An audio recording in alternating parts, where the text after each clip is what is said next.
Hello and welcome to #Obsessed Footballing Podcast, reviewing all your weekend's footballing action and previewing Champions League upcoming games as well. Cast and panel for this week is exactly the same that we've had for the last two podcasts. So we've got us, Zak, Yus and Mones joining us. So we'll get straight into the weekend's Premier League action. We'll start on the Friday night game between Leeds United and Aston Villa, and it was an absolutely sensational performance by Bielsa's boys, and they beat an in-form Aston Villa team unbeaten. Zak, this is why we love the Premier League, isn't it? Any team can beat any team. There's no team now in the Premier League which is you can say unbeatable. You know. Well, absolutely. I think Aston Villa had a 100% record going into this game, but they got absolutely blown away by Bielsa's boys. The golfing class was clearly evident from the start of the game to the finish. But who's to say Leeds won't put out a poor performance next game, the way this season is going? Absolutely. Like we said before, the pendulum just swings every single weekend.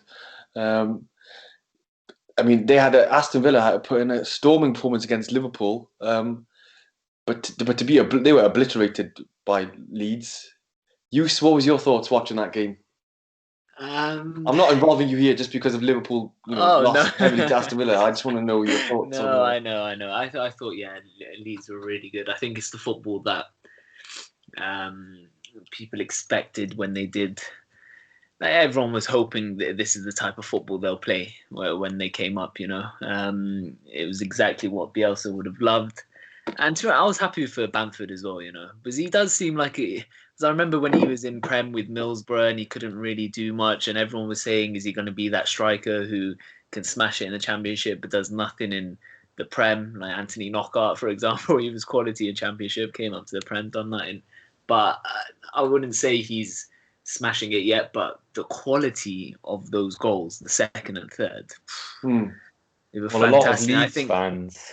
A lot of Leeds fans were complaining that last season in the Championship they thought he wouldn't be good enough. Obviously, I didn't watch Leeds that much, but in the Championship. But apparently, he was missing a lot of chances every game. Yeah. But so far, I can't see what they were complaining about. No, exactly that second and third goal, the quality behind that. And to be honestly, Villa, they've been good this season, but a big reason they have been good is Mings and Konsa at the back. I've said it on previous podcasts. Well, they've been brilliant, but he played outstanding against him. And you know what? It's strange because a lot of people as well before the season, they thought they've signed Rodrigo. Now they're trying to get him in instead of Bamford.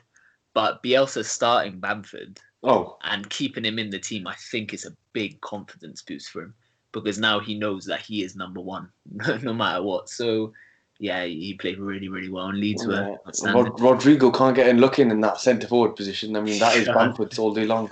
Definitely. It looks like Rodrigo's having to play elsewhere to accommodate. The quality of that goal in the box, though, that Lionel Messi-esque finish. I mean, he had so many players around him. How did he manage to find the top corner with that one? If he was Argentinian or Brazilian, we'd be talking about him all day long and all that goal all day long, but... Yeah. His name's Patrick Bamford. Absolutely. So the weekend got off to a cracking start. Didn't see as many goals this weekend as we have in previous weekends. It's sort of sombered down a bit. So lunchtime kickoff on Saturday was West Ham United at home to Manchester City. Disappointing performance from Man City, I would say. West Ham showing they are a solid side. Would you say they've carried on their form from previous weeks? Yeah, I think ever since David Moyes had his second bout of COVID, in the corner. Antonio's doing a good job up top. Defensively, they look okay. I think West Ham, they've always had a good team, but a bit flaky. Maybe the best way to describe them. But no, they're looking good. Man City they seem to be stuck in second gear, and. What are they missing, do you think, at the moment? What's missing from Man City? They spent a lot of money on defenders, but they still haven't quite... Leadership. I think since Vincent Kompany left, and more recently David Silva. And I think De Bruyne he hasn't quite been up to the same standard that he has in previous years, and I know he's had a couple of injuries as well. Yeah. But the performance on the weekend from Sterling was a cause of concern because he started the season quite poor. And I read a headline the other day, or it's someone on Twitter actually maybe, and they described Sterling as being the worst player in the world.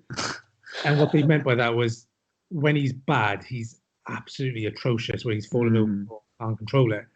And when he's good, he can be, he can win a game out of nothing. And I think at the moment he's playing quite poor. And I didn't watch the full game. I caught about sort of 30 minutes of it. And he was absolutely awful. It was one of the worst performances I've seen from him and any player for Man City in a number of years. Any other opinions, thoughts on Man City and their stuttering start? Zach, you've been quite critical of them early on in the season. I've only got 2 words to say, and they are bold fraud. I think Pep Guardiola is the biggest myth in world football for the past decade. You can't say that. Nothing but a checkbook manager. You cannot say that. I don't know about that. That's Jose Mourinho. Unbelievable. Hang on, hear me out. Listen, if you look at a proper manager like Marcelo Bielsa that we've just mentioned, who has formulated his formation, he's never managed a top side. He's got results across the continent, wherever he's been, and you can see the results of there's without Bielsa being there, Leeds United would be nowhere. They'd be in League One, League Two, whatever. They wouldn't be anywhere near where they are at the moment. Sure, yeah. At any side that Guardiola's been, they could have had David Moyes in charge and they'd still probably get similar results. You'd have to stay at home. That's questionable, to be honest. That is questionable. His achievements at Man City he's won the league a couple of times. And what? I think at Bayern Munich, he won the league every season he was there. But I mean, I could have done that with Bayern Munich. He didn't win the Champions League, which he thought to do. And at Barcelona, he had the greatest player of all time sorting him out. He had the greatest midfield combination of Xavi, Iniesta, and Busquets as well. So I think the thing with Guardiola and what Bielsa has done at Leeds, I don't think Guardiola would be capable of doing with Leeds or any similar club. I don't think many managers would, though. I don't think there are many managers around who would be able to do what Bielsa has done with Leeds. No, I agree with that. But the point is, I think, is that Guardiola has never taken over a team or been in charge of a team that's been struggling mid-table or sort of even a team sort of like Tottenham's level, Everton's level, just outside of the big boys. And I'd like to see how you do. And I respect Mourinho for going to a club like Tottenham. And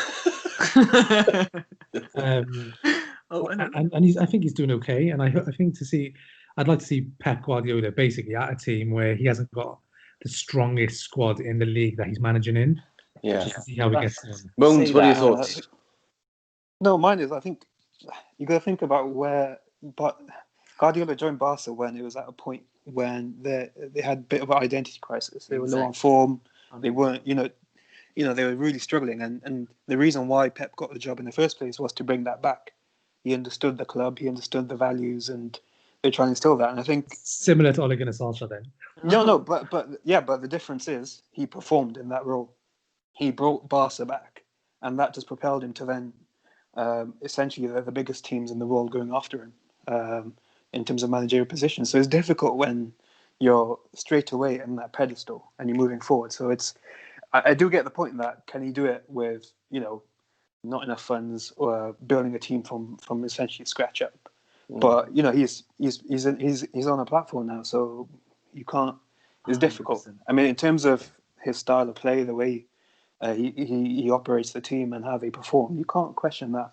It's it's a fact that where he came from, he put himself on a straight away leading position, and I think that's the difference.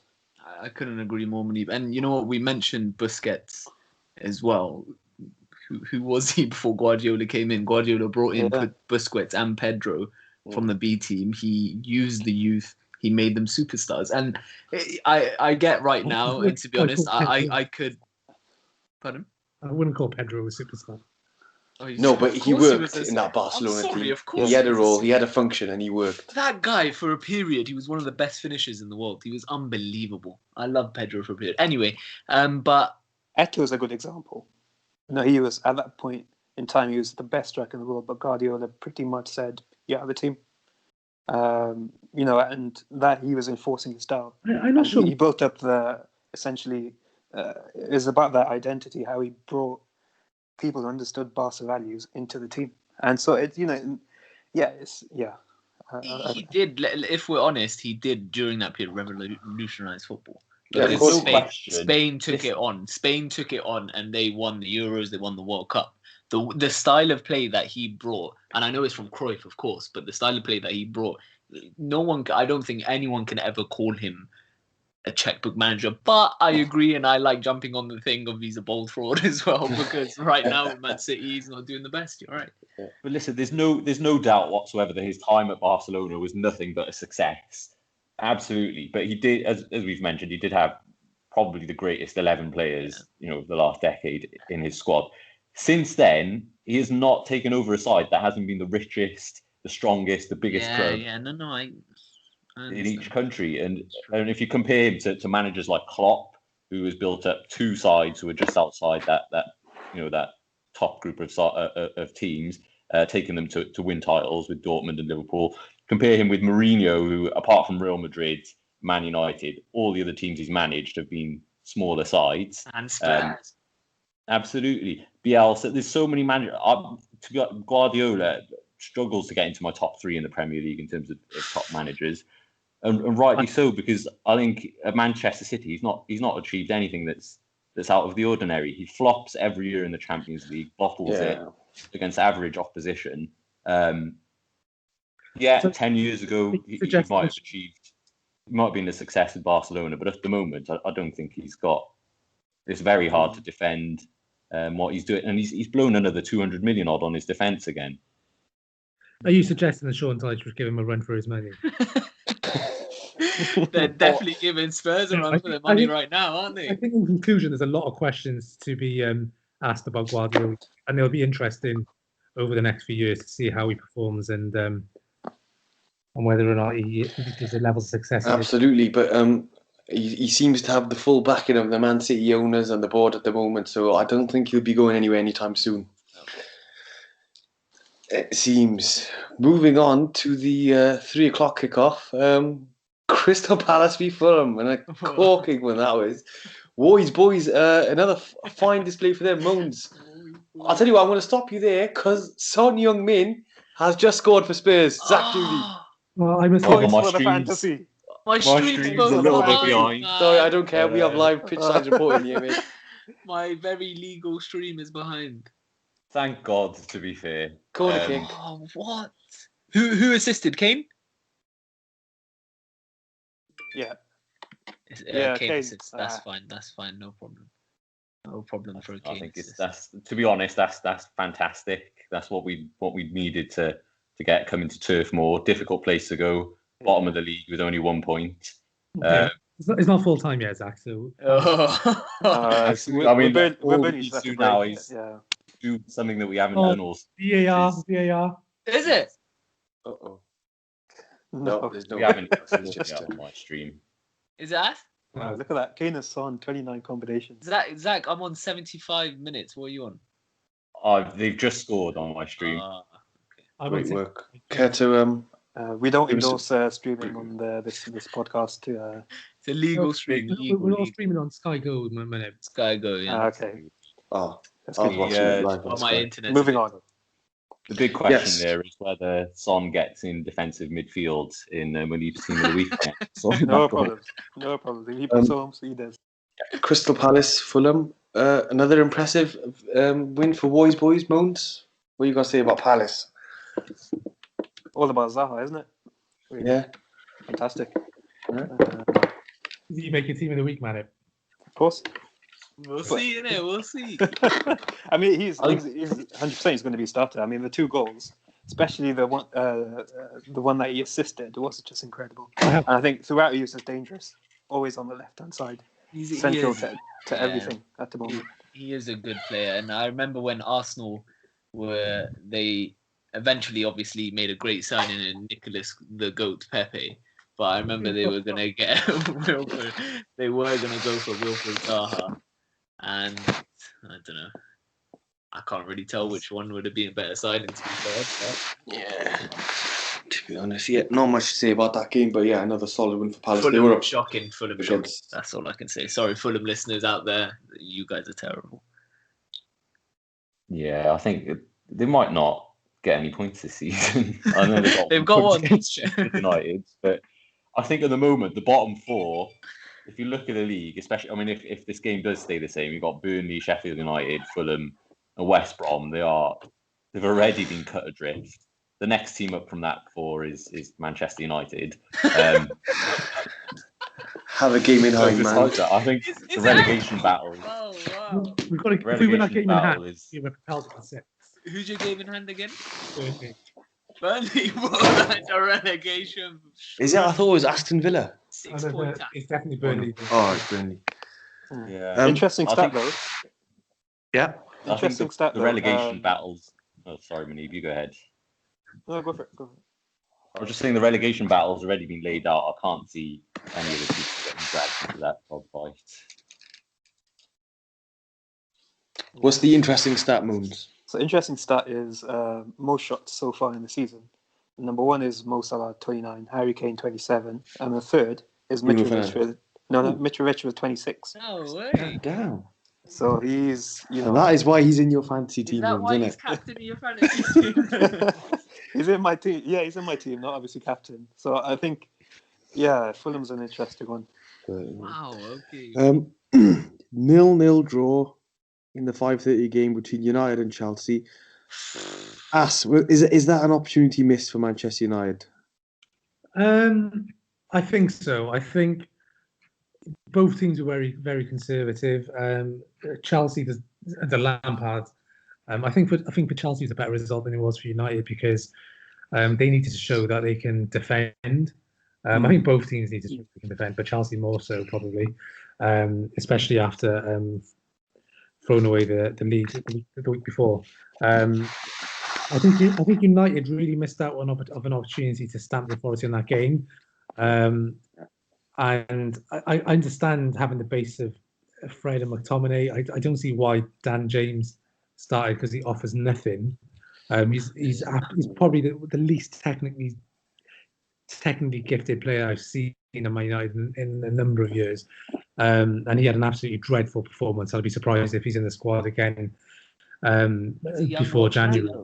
No, I don't care if he's Welsh. He's absolutely dreadful.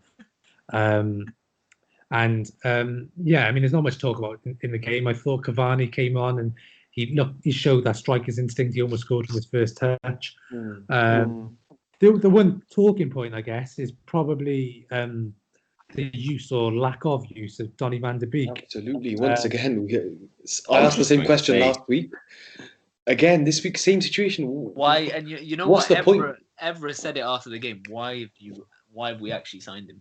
I don't know why. Why have United signed him? And I think I did say last week. I think it would have made more sense for us to sign a player like Thomas Partey, who would cost the same amount of money and would have played in that pivot and in that two, which is not where Van de Beek plays. And where Van de Beek plays is essentially where Bruno Fernandes plays, and he's not going to be losing his spot.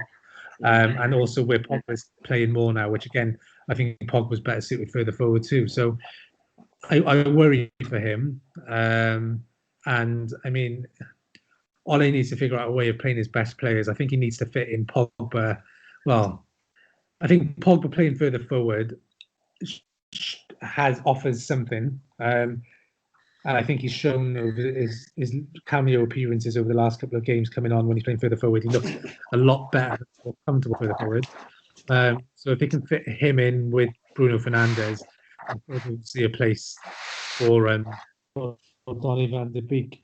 And I wonder whether Solskjaer actually wanted him, because if Solskjaer was the one who wanted to sign him, then there's some serious questions that need to be asked about him, because I think for me, when they first went into it, I was quite surprised. And I'm still quite surprised that we signed, especially given that we didn't spend much money this summer. Spend £40 million on Donny van de Beek, a player that we're not even using. It's just strange. It's a very strange signing. It is. Would you pose any question marks over his starting lineup? He seemed to go with exactly. Was it the same 11 that started midweek against PSG? Pretty much. No, Obviously, Telles was out.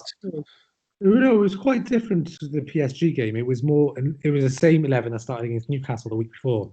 So Mata came in, James came in, Maguire came back in. Completely different system. I think he needs to learn to use his squad. But I would have thought that they should have. I think they should have stayed with the back three, played Telles because Telles looked really good against PSG. Or if they went with the back four, they maybe could have gone with a diamond system and played Rashford up top with maybe Greenwood. But Dan James, I think, I know it's hard to blame on one player, but I genuinely feel if any of our players that were on the bench, from Cavani, Donny van de Beek, Greenwood, Pogba, any one of those played instead of Dan James, we would have won that match. That's how bad he was. He was abysmal. Yeah, he's finding it tough at Manchester United at the moment. I know you said as well that main talking point was Van der Beek, but I'm pretty sure Chelsea fans would agree that the main talking point was how they didn't get a pen. Because Maguire was all over the guy, and I really am lost for words with VAR. I don't understand it at all. I really don't. Is it VAR? We said this before. Is it VAR or is the ref sitting whatever, behind the screen? Whatever it is, it's just how would they not? Chelsea should feel hard done by. Honestly, hard done by. Lamps was hard done by, but at the end of the day, he's set up for a draw. He didn't care about the win. He's happy. So, I think if we were sitting behind the VAR screens, we'd probably referee a lot of these Premier League games a lot better than we're seeing. If we were sitting behind the VAR screens, the lines would be a bit wonky. They wouldn't be as straight as they are. I think it's basic. It is basic. You've got a video. You've got it in slow motion in front of you. Some of the decisions that they're coming up with are absolutely baffling. I just want to speak about Kai Havertz and Timo Werner. I think Werner's doing okay, but Kai Havertz has been poor. And I mean, the amount of money that he's cost, and I know he's still quite young, but against United, he was being bullied. And I can see the United players were targeting him physically. And players like Luke Shaw were just sort of barging him off the ball, and he couldn't cope with it. And it seems that no one's questioning Lampard, and I know we've spoken about this before as well. But no one's questioning him. No one's questioning his signings. No one's questioning the players. But I think big questions need to be asked. I think they signed a lot of players that they didn't need. They just signed them because they were available for big money and they wanted to make statements. Yeah, exactly. Because they had a transfer ban last season, and sometimes when you sign, they've signed 7 supposedly first-team players. It takes a lot of time for them to gel. Not all of those 7 are going to be successful signings. I mean, so far it's only Chilwell really who's looked even semi-decent. And Timo's been all right. I think Werner's looked good. I know he hasn't completely gone for him, but you can see what he's got. But I just think Havertz, for me, I mean, I was quite excited to see him in the Prem, and he's been a huge disappointment. He just looks off the pace. I know he's cost a lot of money, but I think Lampard needs to have eased him in. He needs to be taken out of the team and brought on for the last 20, 30 minutes, at least for a few weeks, just to accustom to the Prem. But Lampard's thrown him straight into the deep end, and I think he's drowning. Yeah. Well, I think going back to Werner, the thing with him is if he is a good striker, he keeps getting played on the left, which I don't understand. If he's your best striker, you need to put him through the middle. He was playing it through the middle against United, and I think he has most recently. No, he was playing left against, I think, last week. But he scored a couple of goals against Southampton. He played on the left. Because Havertz, I'll be honest, I don't think Lampard's found his best formation, because he was playing Havertz more centrally against Southampton, and Werner was pushed a bit further out to the left. But I don't know. I was same as you. Was anyone surprised that Mason Mount didn't start against Manchester United? I'll be honest. I didn't know what happened there. Didn't know what happened, but he might be setting up Havertz to use as a scapegoat, to be honest. And He might be putting Mount straight back in the team soon. I'm sure he Yeah, must have could be- killed him. Could be resting him for the big Champions League game midweek potentially. Yeah. He didn't obviously see United as a big enough hurdle, obviously, if Mount were playing. But yeah, a result which isn't not great for both teams, to be honest. Doesn't put them anywhere in the table. So yeah, but especially disappointing for United after their performance midweek. That would have been a great result to kick on from had they beaten Chelsea. Evening kick-off on the Saturday. Liverpool, Sheffield United. It's a tough win for Liverpool. I'll tell you what, nothing's coming easy for you at the moment, is it? It isn't, and you know what though, I'm not. It's the old saying that, and I remember I used to watch United years and years do it, just grind out results. But I'm liking seeing Liverpool doing it. You know what? It is stressful, but I don't mind. Sheffield United. I was watching that game, and I don't think I realized before how big every single one of their players are. Even the ones who are supposed to be a bit more technical, they're flipping huge.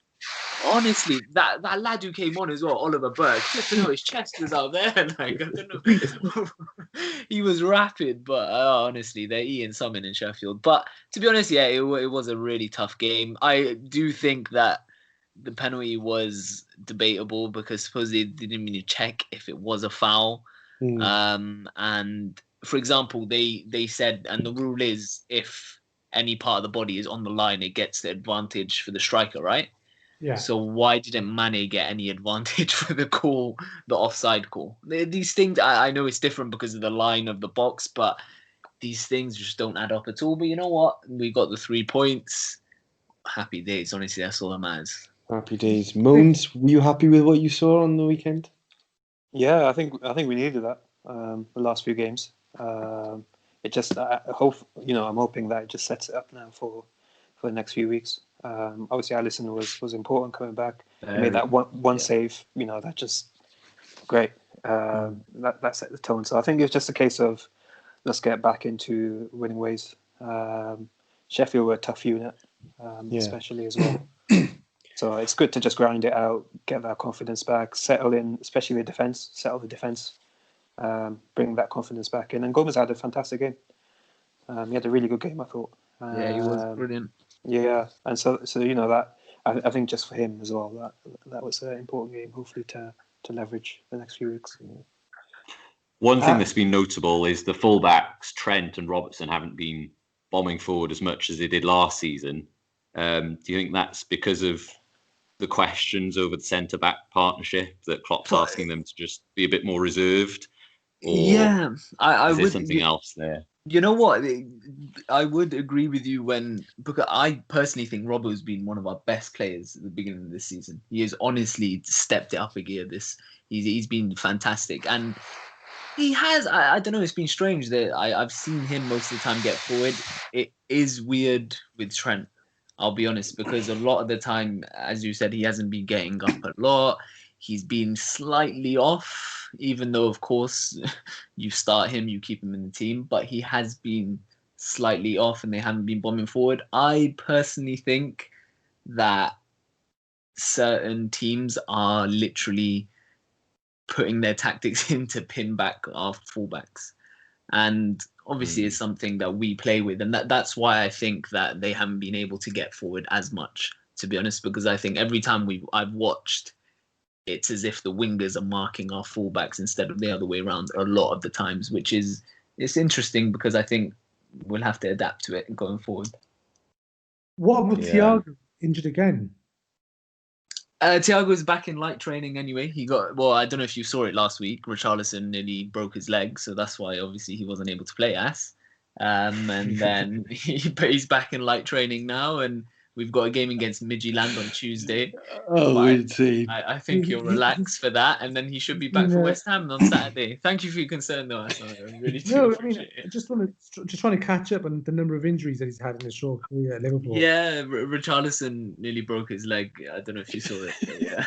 No, I didn't see it. I mean, I thought it was a good tackle. Outstanding, Ass. Ass, you got anything to say about Liverpool's? I mean, performance if I on the say weekend? anything, you said will be jumping down my throat. But Absolutely.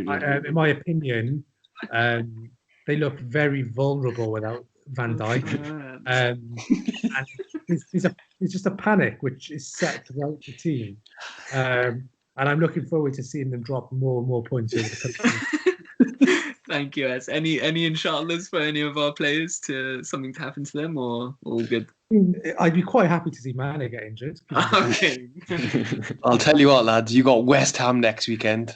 That is going to be a corker. Yeah, well, Isn't it, Zach? Hopefully David Moyes' touchline. Absolutely.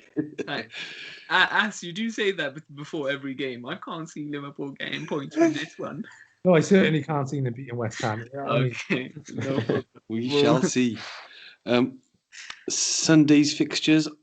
Everton were the other team with 100% record intact coming into the weekend. And Southampton had, well, looked like a comfortable victory for them in the end. Would you say same old Everton, Zach, after that performance and result? I mean, when we did our predictions last week, I did say I thought Everton at the start of the season were going to be the flop team of the season. And this was the type of results I was expecting, the type of performance. Yeah. Obviously, we haven't seen that since the start of the season. I don't know whether starting Sigurdsson instead of Andre Gomez had anything to do with that. Why was Iwobi on the pitch? Honestly, oh God! Why was Iwobi? I don't know. Let's not even talk about Alexander Iwobi. I think that's the biggest point. It's their squad depth after the first 11. It's that's right. That's a good point, Munib. That's a very good point. Their first 11 is pretty good, barring Pickford, I would say. But yeah, they haven't got much else beyond that, I would say. I think the other thing to say is I think Southampton are starting to come good. I think they took a little while to get going, especially in the Tottenham game. They thought they could just start with a high line, with only a very short. Playing a high line takes a lot of concentration and a lot of organisation, and that takes time in training. With a condensed pre-season, they didn't really have time to organise that, and it showed in their first few games. I think they lost to Crystal Palace as well. But now it seems like they're starting to get into their rhythm, starting to play a bit more football like we expected from them. Che Adams, I think he's going to have a big season. He was very good. He was very, very good. Indeed. And then Danny Ings. Messi Ings. He's one of the top strikers in the league, I think, for the past 18 months or so. He's been right up there. Absolutely. Yeah. He has. And you know what? The one mention as well for Ralph Hasenhüttl. Honestly, he's a manager. For me, he has a presence about him, and he seems like all his players are completely on his side. They're playing for the cause. Remind you of Jurgen Klopp, does he? He does. Honestly, he does. Genuinely, he does. He reminds me of Pochettino. I mean, it's different types of manager, but Pochettino started off as Southampton in the Prem, and similar impact. Yeah, he is a good manager, I think. Do you think he's going to end up at Spurs? Is it us? Well, I saw a report of him linked with United. Actually. Oh God, damn! Did you see that ass on the red issue? No, I think that was on lfcscum.com. To know that website, but no, genuinely, I saw him linked with the. I don't know. It's not a joke because I genuinely think he's a very good manager. I really do think he is. No, they did call him the Klopp of the Alps, didn't they? That was honestly, he was good. And just a note on Everton as well, and I'm pretty sure I mentioned it last week. DCL. Look, he is good, but Timu Puki, that's what I think. Mate, great start to the season, but he's gonna drop off a bit. He's a good striker, and he's got a great jump on him. I don't know. I see a bit of arrogance in him. I see a bit of arrogance in the kid, and even though Ancelotti's put a lot of confidence in him, and a player like James Rodriguez behind him, he's bound to score goals. But I don't know. Honestly, I don't see him as a top striker. Don't the best strikers in the world have an arrogance about them? Yeah, but what has he done so far to deserve that arrogance? It's the arrogance in the way that, I've made it. I'm the top guy already. I know what you mean. A bit like Pickford. Yeah, it's true, honestly. I don't know, man. He's good, but... I thought Tift was a bit harsh on Pickford, saying that he's the worst player in the team. I thought he was outstanding against Liverpool. Oh, really? Anything that stuck out to mind, Ass? Oh no, I just thought he had a great impact in that game. I mean, we're Yeah, 2 weeks ago, we're talking about this is He has had an impact. Absolutely, he has had a major impact on. and all the listeners tune in next month where Ash will still be talking about Everton versus Liverpool. How's Van Dijk? Yeah. Make that 2 months. Moving on. Still got a few games to go through. Newcastle managed to salvage a draw against Wolves. Wolves seem to be stuttering every game. They can't seem to get going.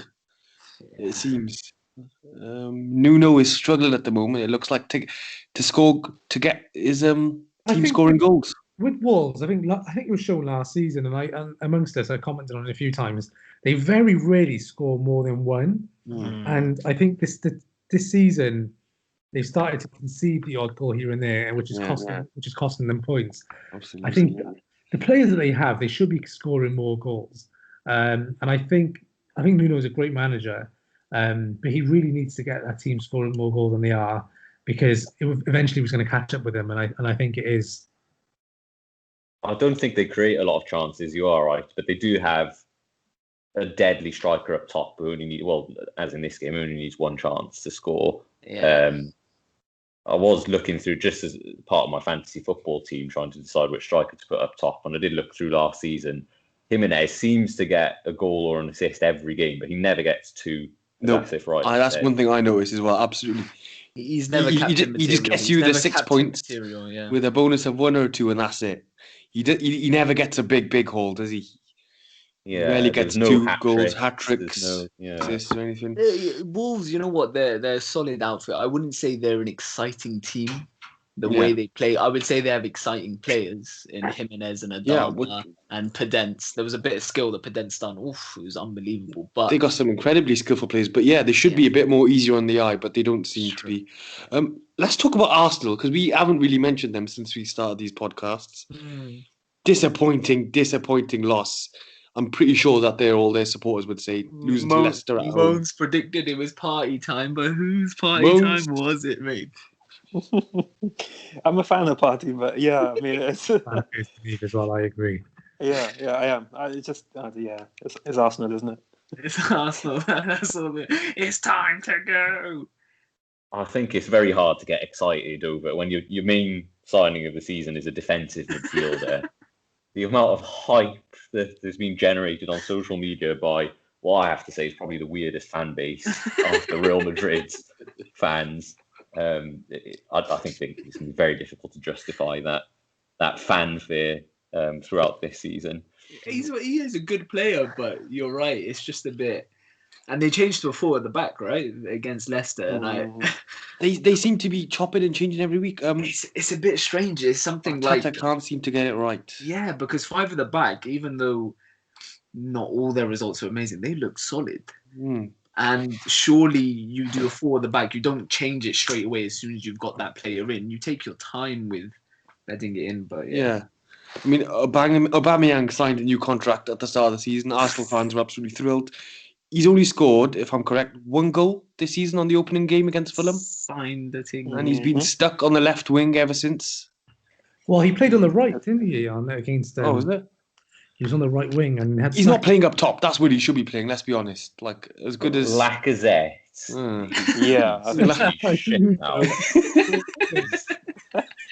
We were talking about arrogance earlier in the sense that he looks like every time he's put up front, he looks like he knows he's stealing Aubameyang's place, and he looks a bit guilty. He doesn't have the confidence, and he's cost them a number of points this season already.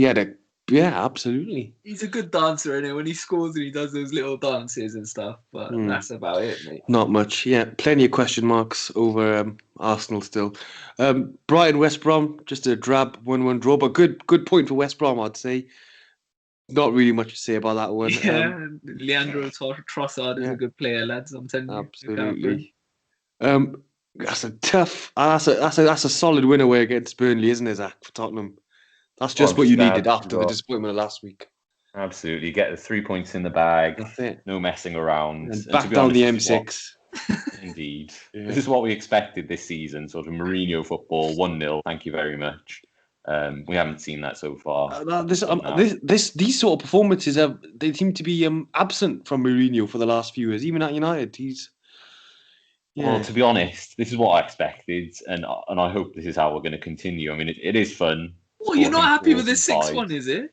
Well, the flip side of that is a 3-3. I would rather take a drab 1-0 victory, as you said, Yusuf, earlier on. Just get it sorted. Yeah, it's true. The mark of champions. Damn right. What are you trying to suggest, Zach? What are you suggesting?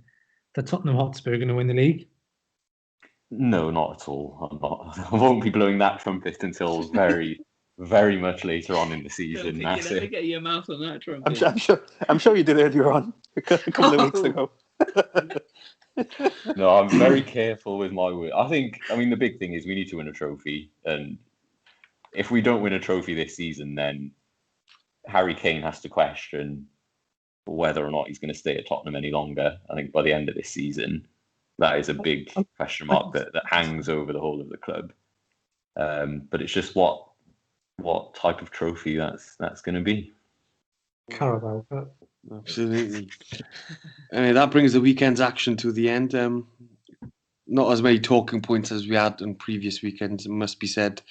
So the Champions League kicked off last weekend, and we got another round of fixtures this weekend as well. Quick word on the fixtures last weekend. Any results which stood out? Well, there was one big one in particular, but yeah. Thoughts on the first round of games? On United PSG, I mean, that was a Tuesday night, so we can start with that.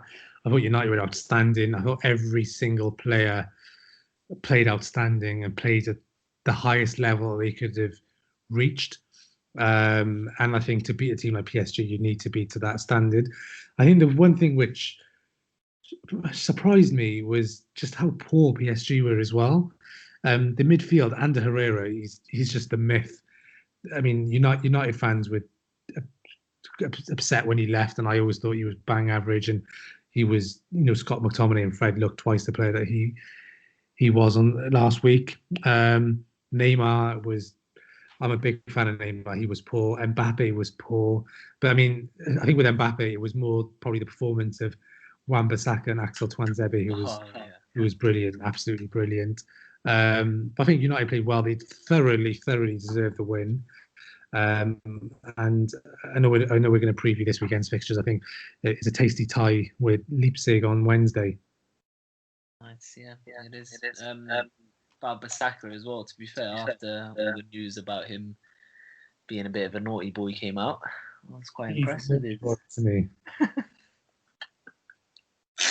I think so. And a result that stood out for me was obviously Lazio. I did mention them last week, and I'm just happy they were back. And Dortmund is I think Dortmund, everything they do at the club and the way that they try and bring in youth and their fans and the way the club is run is superb. It's just, I don't know, man.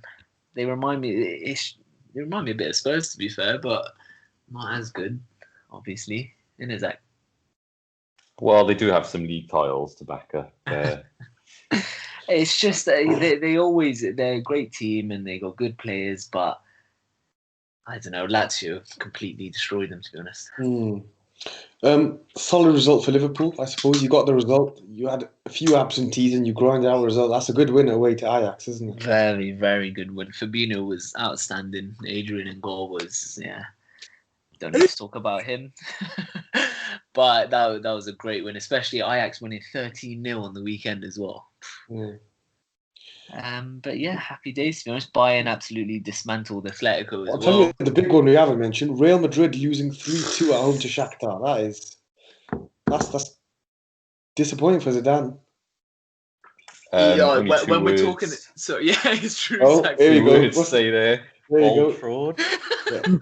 I'm sorry, I have no arguments with that. I agree with you more on that with Zidane than I do with Pep. Zidane was an incredible player, one of my favourite player ever.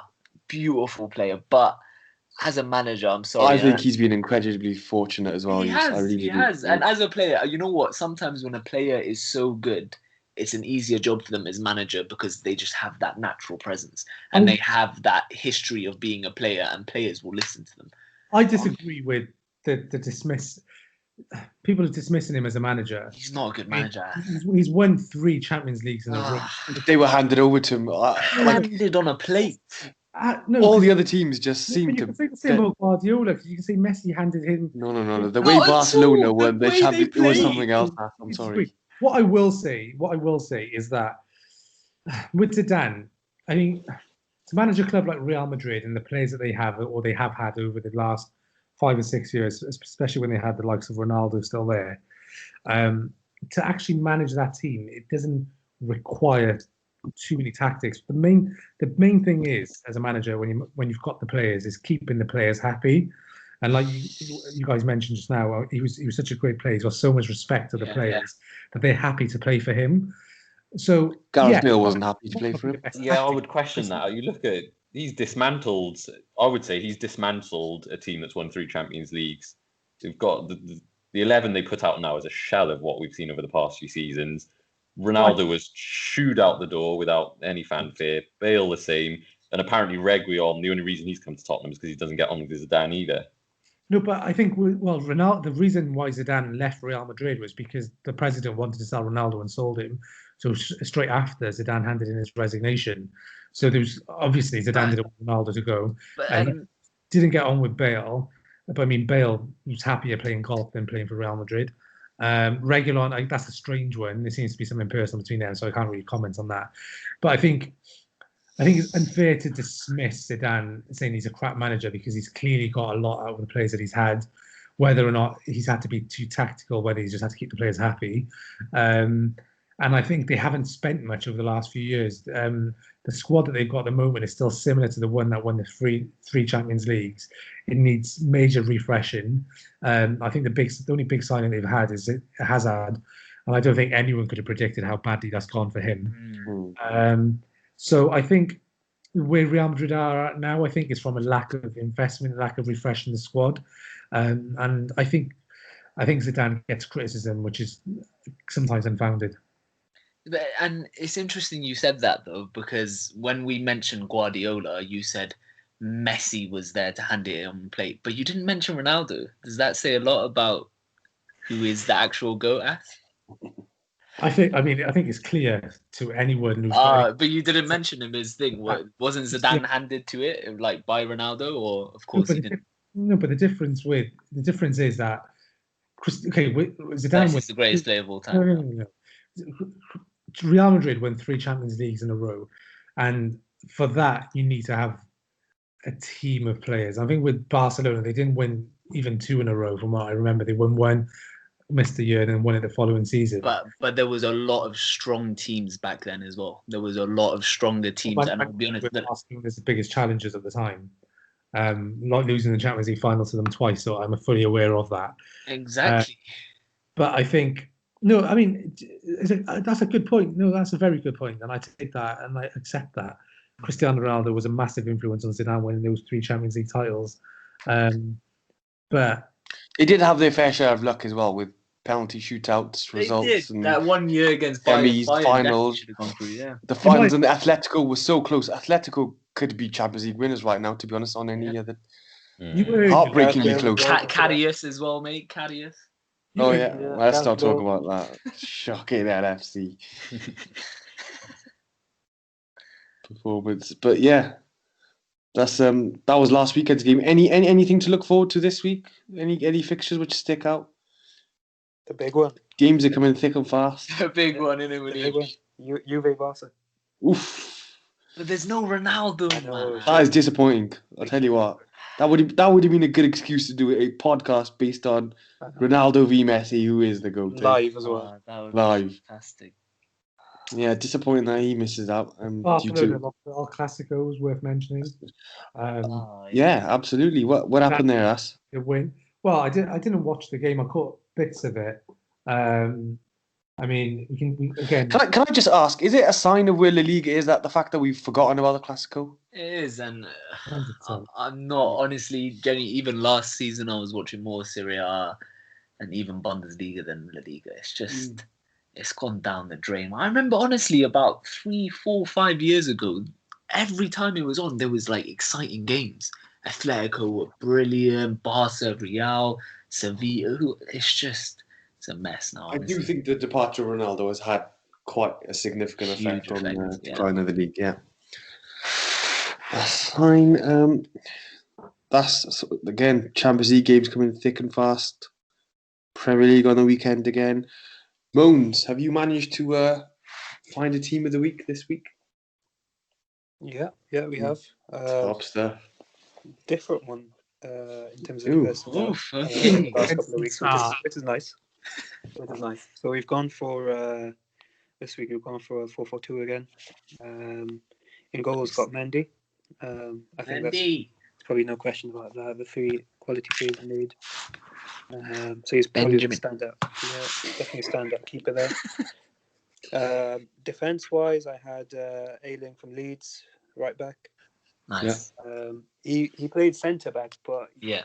you know, it was interesting to see Leeds are kind of prone to letting loose on goals, but he's comfortably slotted in, and I think it's credit to him that he can play across the back four really in any position. So he did really well. So I've got him right back. Centre back, I've got Thiago Silva. Experience, calmness on show completely. And that it's good to see that, and I think that's interesting to see how Lampard then balances the team now going forward. Then centre back, I've got that was an interesting one actually. I had Vestergaard from Southampton. Nice. He caught my eye actually since the start of the season. He's I mean, he's just strong, composed, and I think his pairing with Bednarek is looking good this season. I thought he did well last season as well, to be fair. He caught my eye then. Yeah. I mean, I think it's the combination with Bednarek. It just seems to work at the moment, which is good. And then on left back, I had Cancelo. Didn't have a lot to do defensively, but offensively he was great, and I think he was central to a lot of the chances City had. So Cancelo there. When coming on to midfield, I put Foden on the right. I thought he changed the game as soon as he came on for City. Obviously, he got the goal as well. So I think there wasn't many standout wingers, I'd say this, in during the weekend or today. But I thought Foden, just because of the fact that he changed the game, deserved to be in the team. He played really well when he came on. Yeah, he did. Fantastic little player. Yeah. Then I had on the opposite end, I had Declan Rice in centre mid. Interesting. Yeah, I thought in terms of West Ham pulling out the draw. In terms of West Ham pulling out the draw, I thought he was central to it. He led from the front, and he played a key part, and I think strong, composed. So I think he deserved to be in there from a defensive angle. Then next to him, I had James Ward-Prowse, Southampton. Nice little player. Yeah, he had a solid game on the weekend. Solid game, linked up well with forwards. He scored a free kick, didn't he? Or No, it was like it's like a nicely worked goal. Yeah, Danny involved. Yeah, so that was good. And then left was left wing. No questions there really. Zaha. Nice. And then up top, I had obviously Bamford. Yeah. And then I had Danny Ings. Danny. Top stuff. What about Shea Adams? I just thought, in terms of the performance, Danny Ings was central. Danny, he produced like a different performance. He didn't score on the weekend, but he created two very goals. good. You know. He is a top striker. No Jordan Henderson either. He was man of the match. I was thinking about it. I know there was a bit of a reaction from us, but like, yeah, it could have been controversial just to put it. I'm not going to argue with your defensive decisions, but I'm just going to make a point about Lindelof. I've been a massive critic of his, and I absolutely despise him. He's one of the players at Man United I despise, but I thought he was outstanding on the weekend, and as he was against PSG. I'm not holding out much hope that it's going to last very long, but he put in a brilliant performance. He did, yeah, he did. I think just Vestergaard, in terms of consistency, Definitely. I think that's tipped it. In your 3 teams of the week that you've done so far, have you had any Man United players? I haven't actually, no. Yeah, Actually, no, I he did had Bruno, yeah. last week. Yeah, last week. All right, okay, just checking. Is that okay, As? Yeah, no, just checking. Was there any space for Darren Can, though? Victor mentality, isn't it? I'm joking. No, you won't find that bias. Yeah. You won't find that bias. Yeah. But yeah, it's different team of the week.